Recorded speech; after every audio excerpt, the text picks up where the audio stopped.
dice mi padre, el sentido común es el menos común de los sentidos. La denominada chaqueta mental se puede llegar a un momento en que tienes que ser fiel a ti mismo y es lo único que hay. Los padres, como humanos mortales clase cubeta.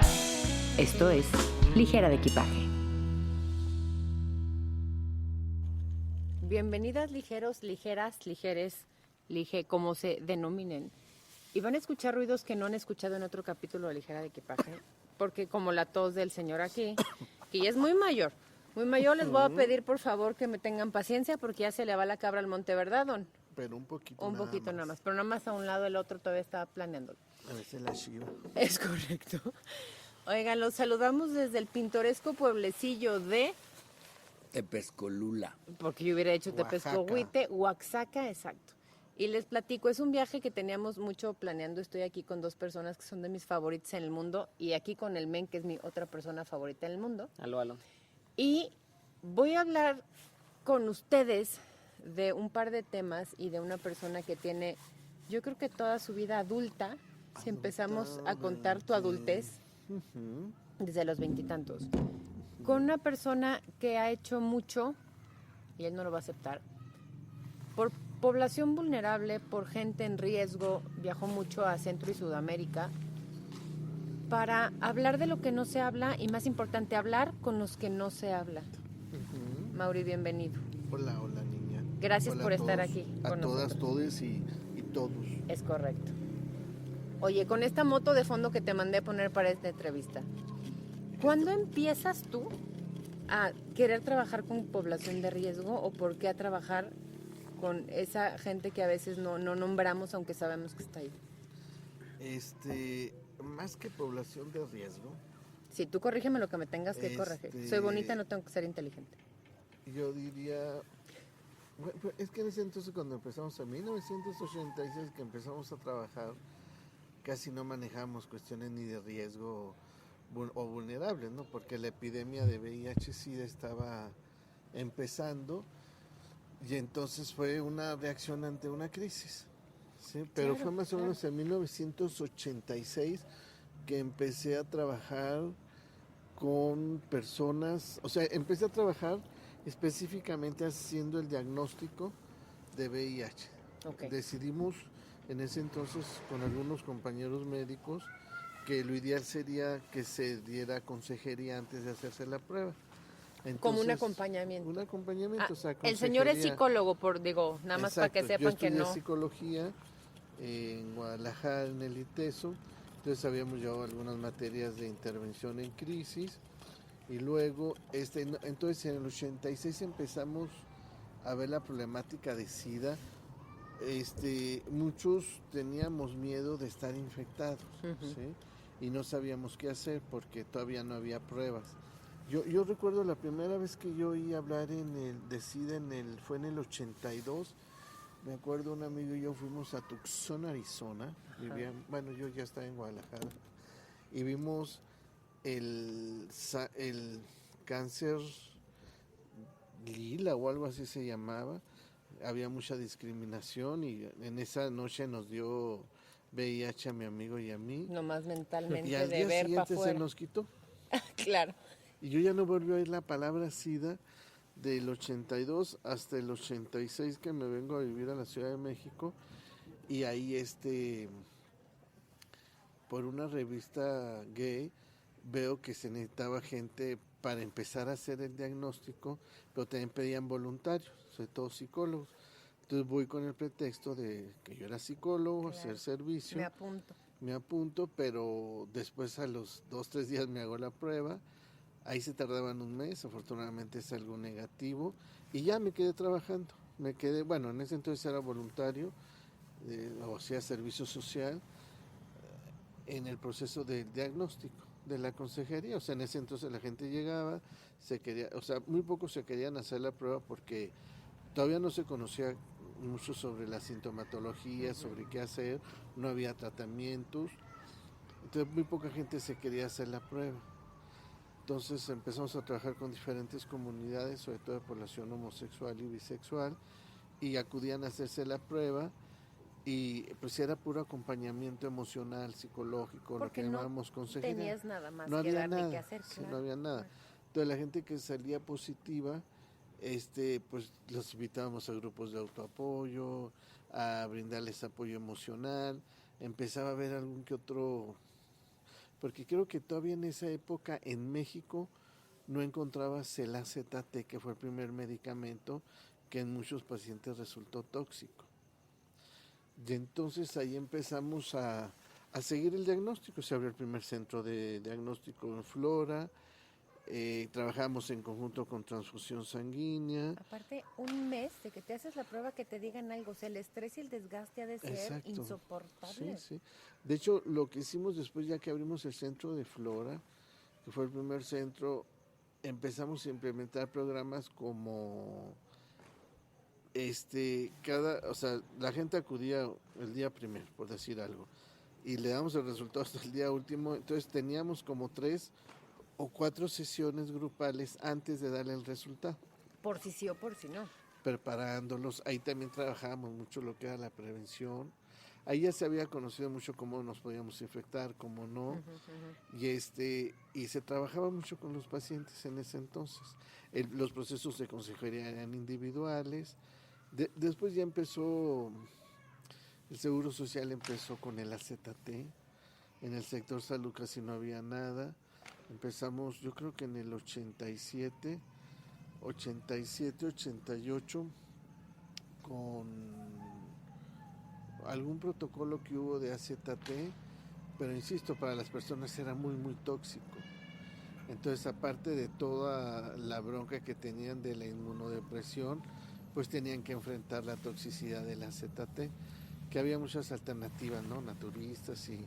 Entonces ahí empezamos a trabajar, 86, 87, 88, ya se empezó a hacer más rápido el diagnóstico, ya se hacía en México, se abren los centros de Flora, el Seguro Social empezó a trabajar, empezó a haber más concientización de la población homosexual, hubo mucha paranoia, mucha discriminación de todo tipo, o sea, la gente que los corrían de su casa. La bendita ignorancia como Sí, a comparación en el COVID. Y que también pasó mucho, fíjate, porque, fíjate, Marita, Fíjate. no, fíjate, porque la, aunque había mucha información científica, a la hora de que empezamos a trabajar con los pacientes, sí había mucho miedo. Claro, ¿sí? pues es que... Era si se equivocaban los científicos, si se transmite así, si se transmite asado. Y sí, claro, tosió alguien y pasó a un lado de mí y... Claro. Entonces era así como difícil esa parte, ¿no? Me acuerdo que las primeras veces que íbamos a visitar pacientes, pues ahora como fue con el COVID, casi como astronautas, ¿no? Luego se empezó a manejar así como es por el bien del paciente, ¿no? Ay, o sea, nos dábamos cuenta de una forma práctica de que no era tan fácil que te infectaras.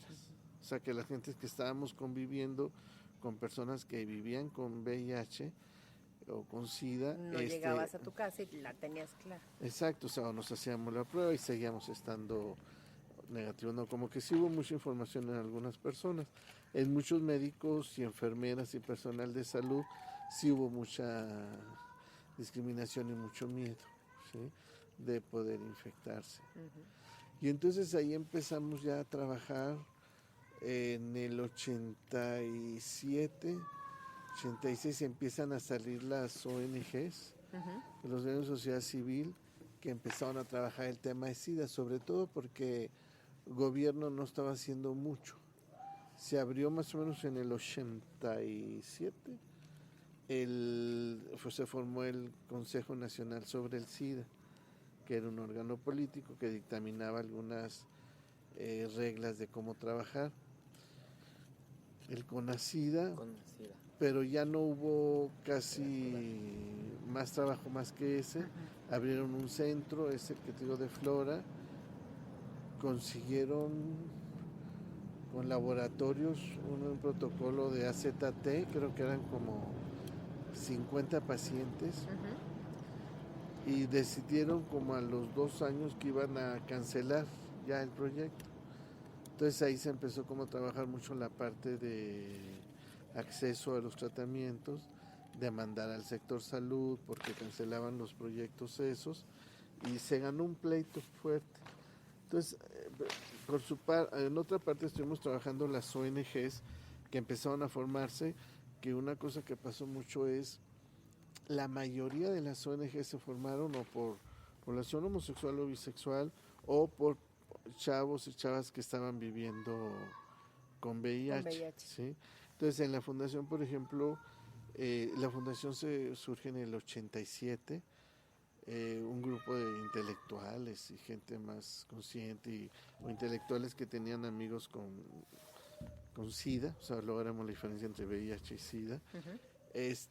Con SIDA tomaron conciencia y empezaron a formarse, un poco pensando que iban a ser así como las asociaciones de Estados Unidos en la cena de gala que iban a tener a Exacto. Elton John y todos iban a donar, iban Y a pues llevar no. su listoncito rojo. Resulta que no fue así. ¿Eso fue después de que cerrara Reforma?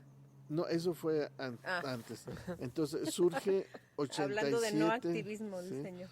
87 empezamos la fundación, se va todo ese patronato, nos quedamos 2 o 3 gentes trabajando muy específicamente. O sea, la gente que sí trabajaba y que no iba nada más a Sí. tomarse la foto porque Sí, son que, incluidos. yo creo que era gente con muy buenas intenciones, si no, no lo hubiéramos hecho, Y con buenas pero chequeras desaparece. Ahí falló un poco, porque sí conseguimos, por ejemplo, no sé por qué digo mucho, por ejemplo, había un personaje, Luis González de Alba, que fue un escritor, también fue el del movimiento del 68, primero que escribió un libro sobre el 68, de los estudiantes, y con él formamos también la fundación, era de esos patronatos, él sí siguió apoyándonos, y formamos ahí como todo un muy buen trabajo con él, él nos siguió apoyando económicamente. Entonces en la fundación trabajamos mucho con personas que viven con VIH y SIDA. Algo que empezamos a hacer fue los grupos de autoayuda o de autoapoyo o grupos como se le quiera llamar, terapéuticos, donde yo recuerdo que la primera vez que invito a hacer los grupos, invité a personas que les habíamos dado el resultado positivo y la primera vez que cité llegaron como 40 personas, yo sin la madre. Sí, todos vinieron, claro. Sí. Entonces, luego hicimos 3 grupos, ¿sí? Entonces fue así como muy de repente, ya teníamos 4 grupos, entonces había mucho trabajo en grupos. A su vez yo estaba trabajando en esta fundación que empezamos a trabajar, hubo un problema ahí en Flora, me corren, no me dan un contrato por cuestiones de unas grillas ahí internas para variar políticas. Qué raro, de gobierno, que sí, grilla, qué raro. la problemática de SIDA o todos los presupuestos de SIDA iban a ser muy buenos. Entonces estaban peleando 2 o 3 instancias del sector salud y bueno, yo quedé en medio y salí, pero me quedé en la fundación y ahí algún grupo que tenía en Flora se va conmigo, ahí fue todo un drama porque no tenemos dónde juntarnos. Claro. Ni las sillas como en las películas que vemos que cada quien trae Nos su juntamos silla. en el parque hundido y recuerdo que de ahí es cuando empieza a ver lo de la demanda del AZT y que no hay, que lo tiene el seguro, pues el sector salud no lo tiene. Y aunque haya sido el 25% o no sé qué porcentaje funcionaba en las personas, Claro, justo te iba a había preguntar una eso, había una esperanza. ¿sí? Todavía estamos hablando de que el SIDA era literal. Sí, no había bueno, nada. Ser VIH y Exacto. ya de pasar a tener SIDA ya era terminal, vamos a decirlo así. Pero nosotros en esa fundación hicimos convenios con funerarias, con Galloso, que nos regalaban ataúdes y Con las carnes frías. todas esas cosas. Chale. Y entonces empezamos con estos grupos de autoapoyo, empezamos a cuestionarnos cómo iba a ser el acceso al tratamiento. Uh-huh. Otra parte que pasó en los grupos era, como había tanta gente en grupos, unas cosas que sí me tocó hacer era, vamos haciendo que las personas que viven con VIH-Sida encontrar liderazgos o gente con cierta capacidad de líder, llevaran los grupos. Para que se llevaran solos, por decirlo así. Nos falló mucho porque se convertían como en... sectas. Más que secta, era como el grupito de amigos y estuvo claro, difícil. Sí. Entonces lo que decidimos fue, en conjunto con la Ibero, busqué unos amigos, logramos una formación como de estos chavos de liderazgo, con unos chavos de maestría que fueron como de 1 o 2 años estar trabajando con ellos. O sea, los que tenían, de todos los grupos escogimos como a 1 o 2, que a los que tenían cierto liderazgo. Entonces de ahí surge ya todo una cosa que era, vamos a luchar por los medicamentos. Ese movimiento se llamó FRENPAVI, Frente Nacional de Personas que Viven con VIH. De hecho, esto fue en el 92, porque me acuerdo que estaba de moda el rollo zapatista, de moda, qué gacho. No, pero Estaba sí, el Frente rollo Zapatista de Liberación Nacional. Y ahí se me iba a ver una marcha cada, como por estos días, el Día de Muertos, se hacía una marcha luctuosa por los enfermos de SIDA, que en la Ciudad de México íbamos de el Ángel de la Independencia hasta el Hemiciclo Juárez. Y ese año nos tocó organizarlo en la fundación que yo tenía. Y era un evento muy bonito porque se ponían mantas hechas para los pacientes, se leía la lectura se leían los nombres de los ya fallecidos. Y entonces, pero esa vez decidimos irnos hasta el Zócalo. Entonces, había muchas chavas que viven, bueno, no muchas, algunas. O sea, tú le diste la idea a Obrador. No. no quieras negarlo. No tenemos en política, por favor. Es correcto. No. Había unas chavas que vivían con VIH que decían, es que yo quiero ir a la marcha, pero no quiero que me vean. Claro. O sea, no puedo, o sea, si me ven, ¿qué van a decir? El estigma de yo tengo. Entonces, en eso se me ocurre, voy a ir a conseguir pasamontañas blancos. En vez de negros como y me fui Marcos al centro y su comandante. Y sí encontré. Compraste como 400. Compré, me acuerdo muy bien, 100. Y ya marchamos con pasamontañas blancos. Wow. Y yo tengo unos ojos muy bonitos. Muy preciosos. Entonces me da mucha risa porque según yo iba ¿En incógnita? ¿Qué año era, más o menos? Eso fue exactamente 92, 93. Sí. Entonces, y de ahí empieza a surgir el movimiento. Se formaron ellos.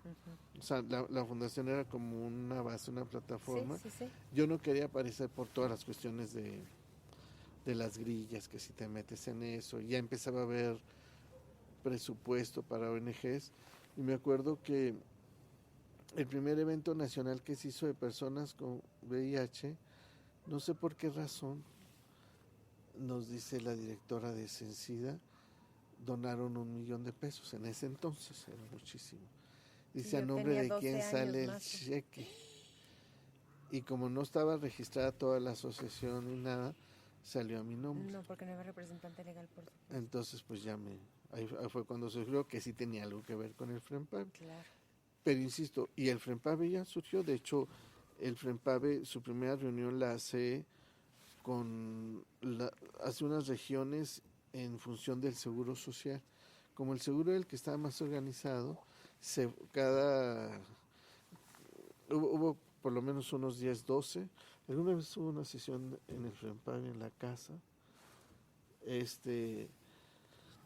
Y había 12, había unas, no me acuerdo cuántas regiones, 10 o 12. Y cada uno tenía un representante. Y entonces se fue cada persona que iba con VIH a buscar, a contactar, a ver, y ya se tuvo un encuentro nacional, y de ahí fue cuando yo ahí tenía ya muy poco que ver, aunque más que la sede que prestábamos. Sí, pero ya los habías organizado para que se organizaran. Y formados, claro. Para ir a la Cámara de Diputados, senadores, y ahí fue cuando empezamos a marchar,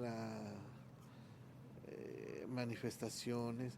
Algo que les daba mucho miedo, que de modo lo tengo que decir, eran las jeringas con sangre, que obviamente no eran sangre, ¿verdad? Claro, pero era la representación de todo lo que tenían miedo. Era pintura o era cápsula, entonces había así como, ándale güey, acércate, claro, mira. Entonces, y bueno, guárdame en función de eso ese. se logra que haya medicamentos y muchos compañeros ya de esos ya murieron, ya se fueron, ¿no? La otra parte también que fue muy interesante hubo muchísimos grupos de ONGs, pero el sector salud no estaba trabajando VIH. Entonces fue cómo ayudamos, ¿verdad? Ni cómo ayudar, de cómo ¿cómo empezamos a organizar para que hubieran servicios de salud? Entonces también empezamos a hacer mesas, muchas ONGs, o sea, no, hay muchísimos nombres. Estamos hablando hace 30 años. En sea, el no es nada. 93, 94, empezamos a organizarnos para que el sector salud hiciera algo. Claro, si eres medio responsable de Había, la gente. los hospitales estaban atendiendo a personas, ¿sí? Pero no había nada de prevención, de educación, más que un solo centro. Y entonces se logró formar en conjunto. Estoy hablando de unos 6, 7 años. Sí. Otro doctor que fue importante fue Saavedra, que llega director a Cencida. En ese entonces se logra cambiar Cencida, el CONACYDA se convierte en el Cencida, porque no había ningún centro operativo, nomás había un centro político.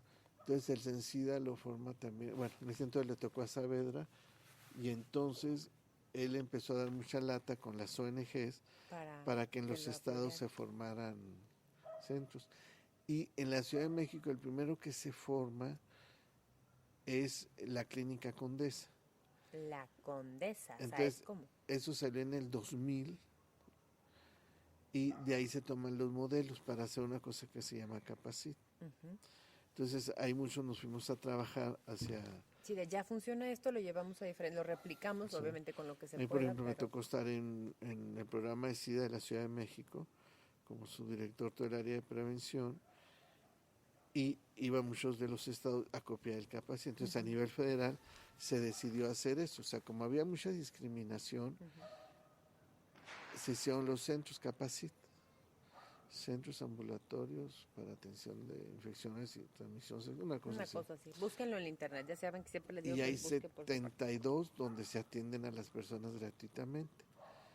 Y ya después empezaron a surgir los medicamentos gratuitos. En conjunto con el FEPRAVI empezó a pasar esto, ¿no? O sea, como que sí hubo cierta coordinación con gobierno, y ahí empezamos a trabajar ¿Y la prevención. cómo acabas en Sudamérica? Porque me acuerdo que me platicabas que iban así de repente a unas favelas horrorosas y llegaban niñitos así como ahí lo que pasó era, cuando abrimos la fundación, un compañero que se llama José Antonio Isasola, él fue director de Cencida, lo estuvo en ONUCIDA, en varias áreas en Suiza.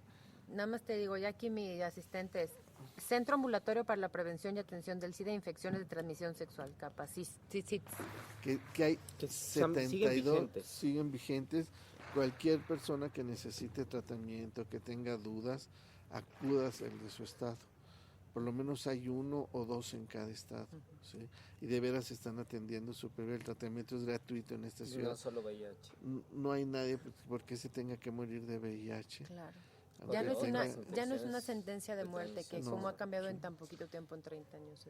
Eso sí, fíjate que estaría padre que platicaras un poquito cómo es la vida de las personas que viven con VIH, porque yo sé que hay muchas personas que todavía tienen la idea mental de que el VIH todavía es una enfermedad que te da y después de unos años te vas a morir, o que vas a sufrir mucho. Y ha cambiado bastante. No cambió la calidad de vida.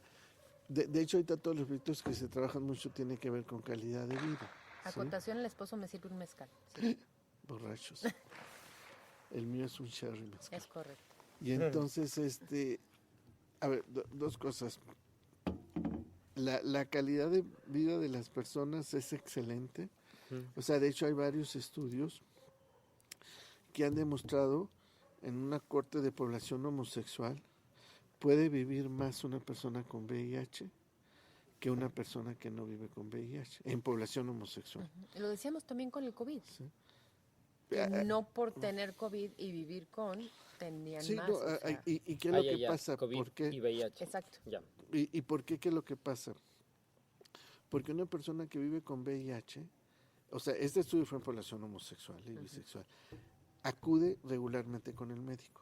Entonces están controlando su situación de salud, ¿no? En cambio, la mayoría de la población homosexual que no está viviendo con VIH acude menos a las citas con el médico. Que muy probablemente en la población heterosexual somos sea igual, exactamente ¿verdad? lo mismo. O sea, probablemente el tema de la homosexualidad sea sea algo que probablemente ni siquiera tenga relación con los resultados de ese estudio. Sí. Suena muy, muy lógico. Y entonces, pero la calidad de vida es, o sea, una de las cosas que sí es importantísimas es acudir al diagnóstico. Con el COVID bajó un poco a nivel nacional el diagnóstico. ¿Sí? Entonces se está encontrando más jóvenes que viven con VIH. Entonces hay que volver a reforzar el diagnóstico. Sí, que pueden acudir a 20,000 partes a hacerse la prueba. Y ya no esperas un mes para tener el No, resultado. es instantáneo. Exacto. Que ese es otro proceso que cambiamos mucho. Los que dábamos consejería, que tardamos, ahora en 15 minutos tienes el resultado, ¿sí? Y cara a cara, ¿no? O sea, Claro. te decía lo de Centroamérica y Sudamérica fue hubo mucho trabajo a nivel internacional, de agencias internacionales, y una de estas se llamaba AIDSCOM en el 90 más o menos, y por medio de un amigo me invitan a participar, precisamente en la consejería. Hicimos un manual de consejería que se llamaba A través del espejo, hicimos otros manuales de unos videos para educar al personal de salud, reforzar los cuidados universales, o sea que teniendo los cuidados universales a la hora de estar con un usuario, un paciente, no pasa nada, ¿no? Y no había que disfrazarse de astronauta y entonces era un poco lo que hacíamos a nivel en Centroamérica y Sudamérica. Pasó una cosa que era muy curiosa. Cuando empiezas a hablar de VIH, la mayoría de la población que se infectó en esas épocas era población homosexual y bisexual. Entonces, cuando dabas un resultado o hacías toda la entrevista inicial, surgían muchas cuestiones relacionadas con el tema.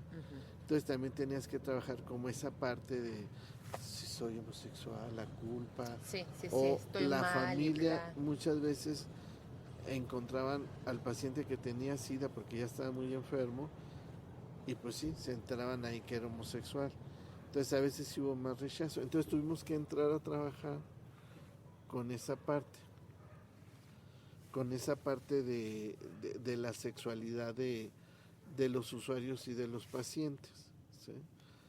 Entonces, de hecho, cuando dábamos talleres de consejería, o que íbamos, lo que yo hacía en Centroamérica era formar consejeros.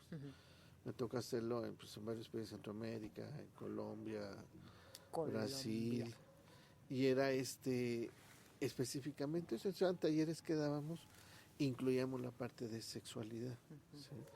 Porque sí era un tema que tenías que tocar, pues, o sea, la actitud de muchos, sobre todo personal de salud, a veces era de rechazo, de ay, pinche maricón, no llegaron, Sí, claro, no o vengas aquel aquí. le voy a hacer la prueba porque está bien jotito, o cuando empezamos a ver mucha población travesti, también hubo mucha discriminación. Entonces sí tocábamos todos esos temas y estas agencias internacionales apoyaban mucho el trabajo, ¿no? O sea, IPPF, varias agencias internacionales. Sí, ya tenían allá su caminito hecho y pues tenemos como estructuras. Sí, entonces nos invitaban a trabajar y sí, o sea, sí te encontrabas como, no sé, Brasil ¿cómo le hacías cuando hacías trabajo? De repente la asociación que trabajaba con niños trabajadores sexuales de 8 o 9 años encontraba muchas cosas, ¿no? Que tú decías. Que Aquí mismo que en existe México. esto que te iba a decir, pero Sí. luego no queremos voltear para allá porque pensamos que si no volteamos no existe. Sí, en México, hace unos años me invitan a una plática que porque habían todas estas, se me olvida, como ya estoy muy grande, Ya es muy mayor el señor, no sabe lo mayor que es. Los operativos que hacían para las casas estas de trabajo sexual o los antros de donde hay chavas. Claro. Es que se hicieron operativos el fin de semana y encontraron 20 chavitas, ¿sí? Menores. Entonces dice, pues, y están en la Ciudad de México, bueno, en muchas partes las apartan y las tienen en centros protegidos, ¿sí? Por 20,000 cosas. Y entonces llegamos y sí, o sea, uno esperaba encontrar 18, 17, no, eran chavitas desde 10 años, Entonces dices, ay, bueno, o sea, con unas vidas tremendas. 10 años o sea, todo lo que han vivido, exacto. sí, son... Y estas casas, para la gente que no tenga el conocimiento, son, y también que nos platiques un poquito de eso, son casas donde hay ciertos controles o ciertos cuidados donde se puede ejercer la prostitución sin que tenga que ser así como en un lugar, un cuchitril, una cosa de esas. no, estas casas son de protección. Ah, ya. Haz de Como los cuenta, albergues del DIF y eso. ándale, son Exacto. albergues de Sí. mujeres donde están las chavas extranjeras que son explotadas, Sí, trata las de sacan de blancas, ahí, claro. que no se conocen dónde están, Sí. ¿sí? Y que es todo un proceso. Entonces, bueno, yo creo que la epidemia se ha cambiado un poco. Otro de los procesos también que vivimos que fue interesante fue, en un principio empezamos a trabajar con puros hombres homosexuales y bisexuales. Cuando empezamos a incorporar mujeres, tenía que ser otra dinámica. Claro, claro. Ver cómo se habían infectado las mujeres. De repente veías que casi la mayoría de los casos fueron con sus esposos. El esposo era bisexual. Sí, les llevaba literal el bicho ahí a su casa. Sí.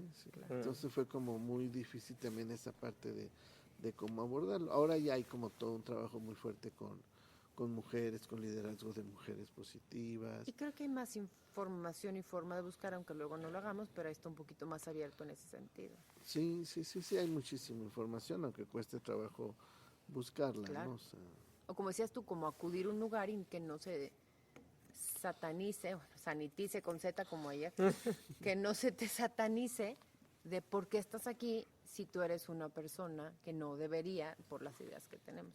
Y justo eso también te iba a preguntar, ¿crees que ahorita estamos hablamos hace un par de horas o de días,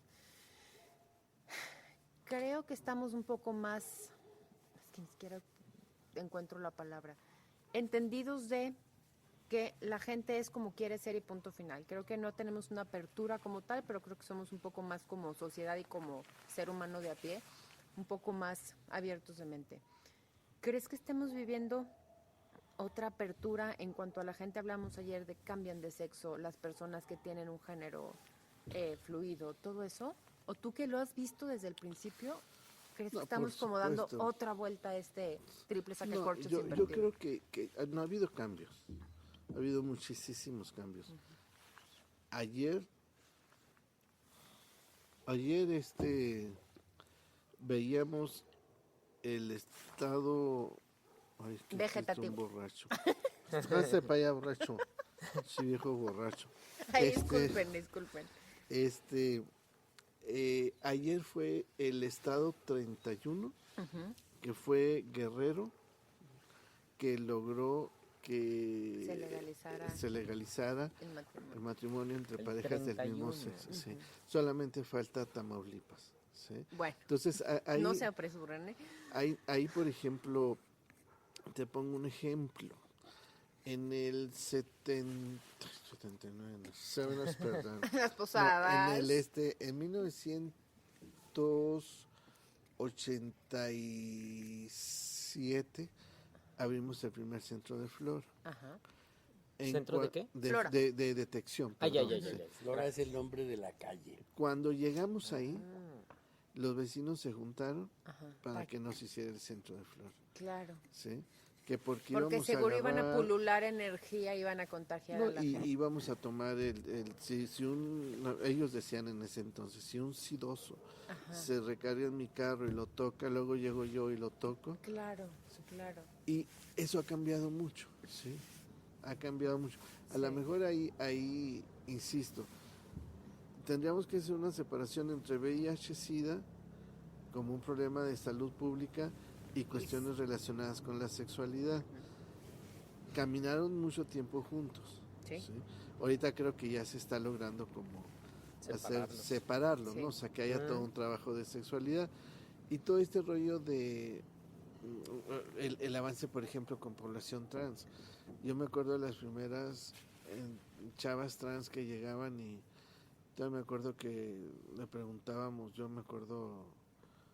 cómo las deberíamos de tratar y si de hombre o de mujer o cosas de eso, ¿no? Vato, bata. Sí, y sigue a lo mejor siendo un poquito, ¿no? Bate.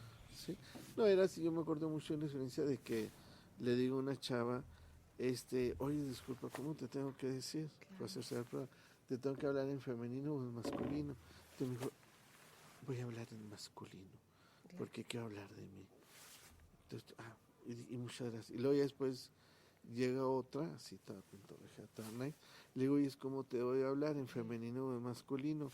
Pues que no me estás viendo que soy mujer. Ay, hija, sí, pero Pues en específicame, femenino, ¿no? no vaya a ser. Entonces ya era como, ahí uno aprende mucho, ¿no? Hola, ¿qué tal? ¿Cómo estás? ¿Cómo te Claro, y llamas? te dedicas a la persona y ya ves si quiere que le digas Sí, palmera o bueno, ya quimera y no misma pasa te nada. dice, ¿no? Exacto. Entonces, bueno, pero el rollo es de que ahí también podemos ver todo un cambio bastante fuerte. ¿Evolución? ¿Te Sí. atreverías a usar la palabra? Pues no sé, yo no Es que yo sé. quiero como acabar esto con que confiemos en la humanidad y que hemos evolucionado, pero siento que estamos bien sonsos. No, yo creo que sí hemos cambiado, no sé si evolucionado. Es que sí me Sí parece una o palabra sea, muy fuerte para...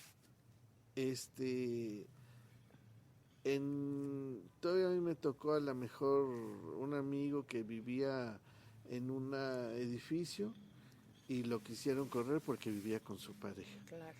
Ahora, eso es mucho más difícil que se dé en ciudades como México. Y que se permita a través de la gente y del todos, que dices que te Exacto. o sea, Pues te da lo sucede. mismo. Él sí saca la basura y el otro a lo mejor corramos al otro. Sucede, Claro. pero ya hay Mm. posibilidades de defendernos. Sí. Antes teníamos las de perder, Sí. ¿sí? Ahora no, o sea, ¿qué pasa con la adopción? O sea, hay como muchos temas que sí se han ya los abierto un estamos poco más, discutiendo. Antes no los estábamos ni siquiera imaginando. Sí. Entonces yo sí creo que ahora, también qué va a pasar con toda la historia, ¿no? Si se va a la derecha, si se va a la izquierda. Claro, claro, sea, claro. En gobiernos, el tratamiento de VIH-Sida se aprobó cuando había un gobierno de derecha, ¿sí? En algunas personas ahí dice que, o sea, cuando entra nuestro señor presidente nuevo, se canceló todo el proyecto para ONGs. O sea, a mí me tocó trabajar en Sencida. Al año teníamos 110 millones de pesos para trabajar la prevención. Prevención. Ajá. O sea, prevención nada más. Claro, claro. Hay muchos lugares, por ejemplo, los usuarios de droga intravenosa, que a lo mejor podemos criticar muchas cosas, pero se les enseña cómo protegerse, cómo no infectarse. El enfermero o el personal de salud no va a ir a hacer eso. Exacto. ¿Sí? O en los bares, o en las discos, o en los cuartos oscuros, donde hay población que teniendo relaciones o algo, iban algunos grupos a repartir condones, a hablar del uso del condón. El sector salud ni puede ni lo va a hacer. Entonces todos esos proyectos eran para eso, para que el diagnóstico estuviera accesible. La información estuviera a la mano. Y o sea, desapareció. Con eso. Entró este señor, esta nueva administración, y desaparecieron, que la sociedad civil es corrupta, una serie de cosas, ¿no? Entonces, desde Pero están haciendo un tren encima de cenotes, eso nos dicta la lógica. Hace 3, 4 años no hay presupuesto para ONGs. Entonces, todos esos trabajos quedan bien importantes. O, por ejemplo, aquí en Oaxaca, en el Istmo, todo el rollo con las huixtecas, que se hacía un chorro de trabajo, ahorita no se está haciendo, ¿no? O sea, Lo que platicábamos de los mushos.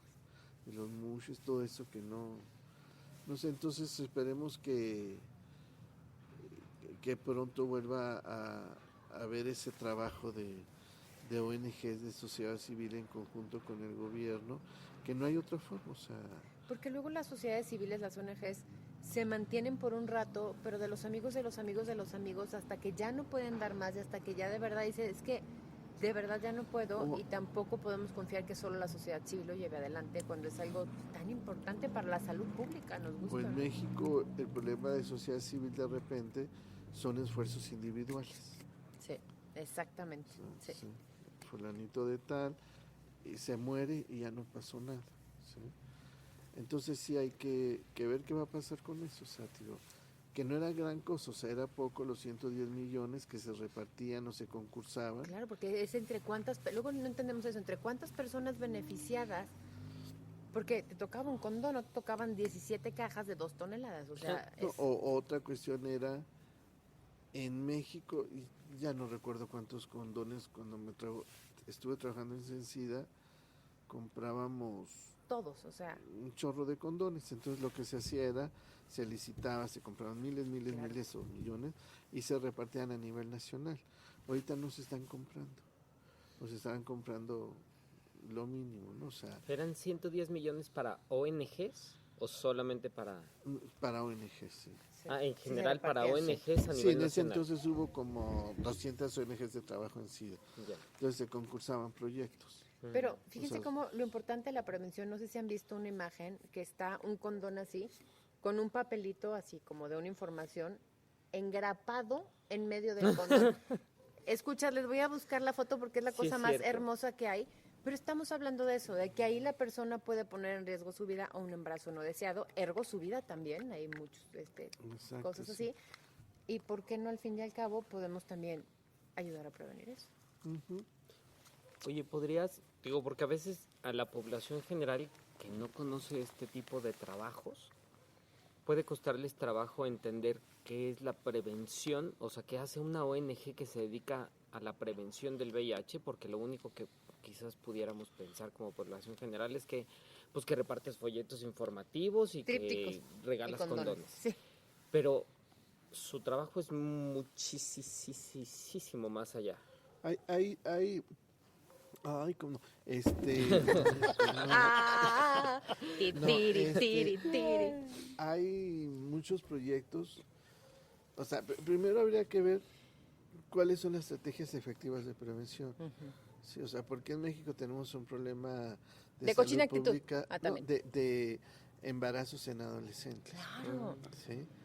Entonces, habría que conocer cómo, o sea, por qué un chavo adolescente usa o no usa condón. O sea, como que hay muchas cosas que ya se estudiaron, ¿no? Entonces, por ejemplo, en cuestiones de los embarazos adolescentes hemos visto que funcionan 2 o 3 programas de empoderar a la chavita para que use el condón en conjunto con los chavos. Claro, para que ella sea la que, claro. O los dos, o sea, esos son programas interesantes, ¿no? O sea, que vienen.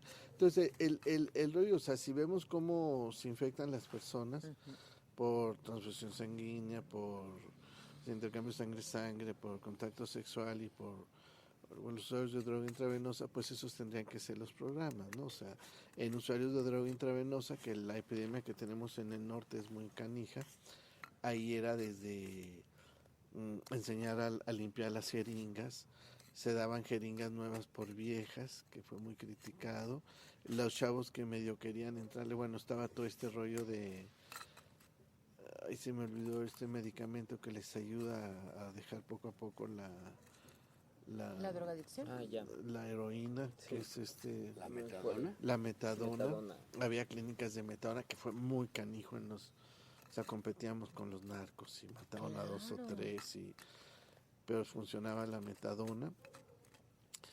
Es todo un programa, todo un Sí. programa muy muy Y fuerte, también ¿no? bien regional, ¿verdad? Porque Sí, depende, como sí. decías tú, si es Encontrabas, por frontera, ejemplo, si no, si... encontrabas sobre todo donde iban más personas a trabajar al otro, a Estados Unidos, en esas zonas donde se quedaban o regresaban, ahí también había usuarios de droga intravenosa. Pero por ejemplo un problema que hay de repente, ahorita tenemos un problema muy grande, conocemos más en población homosexual y bisexual es, bueno y también en es las fiestas con drogas, ¿sí? Entonces hay muchos chavos que a lo mejor me puedo inyectar este fin de semana y ya, y a veces comparto la aguja, ¿sí? O me inyecto una vez al mes. Sí, los drogos intravenosos se inyectan varias veces al día, ¿no? Claro, sí, no es el Bueno, social. y entonces, y la en el aventura. rollo sexual, bueno, por ejemplo, trabajar con mujeres, también tuvimos que hacer como toda una excepción de trabajo, ¿no? O sea, desde cosas básicas que aprendimos a estar o sea, me acuerdo en Estados Unidos, en San Francisco, de que ponían las copas de los condones cuando empezó la epidemia y las chavas latinas no agarraban condones Porque se iban a ver agarrando. porque se veían. Y pensarían, como dice el señor, que le iban a dar vuela a la hilacha y eso está mal visto en una latina que se precia porque te tienes que casar virgencita. Sí, entonces no lo agarraban. Y ahí algunas ONGs pues las ponían en bolsitas monas y ya las repartían, ¿no? Con Que a el- lo mejor esa es una cosa muy básica, ¿no? Pero Pero- funciona, o sea, sí, si yo no, no, pude no, tomar no. uno o en el baño de mujeres había y luego podías tener gratis, pues a lo mejor ahí no te veía tanta gente como en entrada, o sea, Y el rollo, por ejemplo, era, en Colombia hubo muchos talleres de sexo seguro, o sea, cómo protegerme, cómo ejercer mi sexualidad de una forma más segura. claro. Entonces, y ahorita, o sea, hay ahorita de puro reparto de condones y reparto de condones y folletos que cada vez son menos, pues, Sí, o sea, sí, sí. y yo no sé si ustedes estaban muy chiquitos, Seguro sí. pero no Pero sé que si tú eres ya muy recuerden, mayor, acuérdate, muy mayor. ¿ustedes no recuerdan un anuncio de Lucía Méndez hablando de castígame? Sí, sobre el uso del condón. Fue el primero que sacamos. Bueno, con Sencida, con Conacida. Creo que ha sido en el Lucía Méndez era una 90. celebridad millennials, no se burlen. Hace mucho tiempo. 90, en los 90 y En el los otro 90, hablando del pero uso del principios de condón. los 90. El otro que habló era Hugo Sánchez, el futbolista. Sí, ese sí lo recuerdo. No, yo me acuerdo que era dentista, pero no. Pero sí eran federales, ¿no? Eran federales, sí. Sí. Había campañas, hacía una campaña cada año. Sí, claro. A nosotros nos tocó todavía una época de homofobia muy cabrona, porque yo me acuerdo que sacamos un material para población homosexual y bisexual, y ya habíamos estudiado dónde estaba más el problema, y había un póster que era que nuestro público que queríamos que lo viera más era chavos medio que se prostituían, y lo hicimos un cómic, Quique, hicimos unos folletos, el póster, yo no me acuerdo qué más. Hay un portacondones. Y cuando iba a salir me acuerdo que lo hicimos en la época de este doctor ¿cómo se llama el doctor? Simi. ¿Soberón? Soberón, que fue un super aliado en el trabajo en SIDA. Ah, Y luego entró otro que es Kumate. mm. Cuando entra Kumate nos prohibieron sacar ese material. Todo el material ya impreso ya listo ahí, se ya para- embodegó y nunca lo sacamos. Iba dirigido a población homosexual. ¿Sí? Eran unas manos así que decía porque te quiero, me cuido. Una cosa Ajá, porque así, te ¿no? quiero, te cuido. Sí, no, porque te quiero, me cuido. Ah. Era como trabajábamos mucho frases y con cuestiones Claro. de Sí, mercadotecnia, mercadotecnia mucho, ¿no? toda. Y lo embodegaron. Todavía me acuerdo en el 2000, hace como unos 10 años, hay un material en Barcelona, una ONG que trabaja a nivel casi gobierno, buenísima, y sacó un material de tu pene y tu ano, ¿sí? Eran 2 folletos de un libritos sobre tu ano, cómo cuidar tu ano. Tu ano, Más que nada. el asterisco. Y entonces, y era, o sea, si te vas a meter el dedo, qué hacer, cómo limpiártelo, cómo lavar, cómo es la anatomía del ano. Sí, sí, qué o sea, de pasa, verdad o sea, es una parte más de tu pero era cuerpo así como La funciona. higiene del sexo anal. Exacto, y entonces y te introduces cómo puedes iniciar, no sé qué.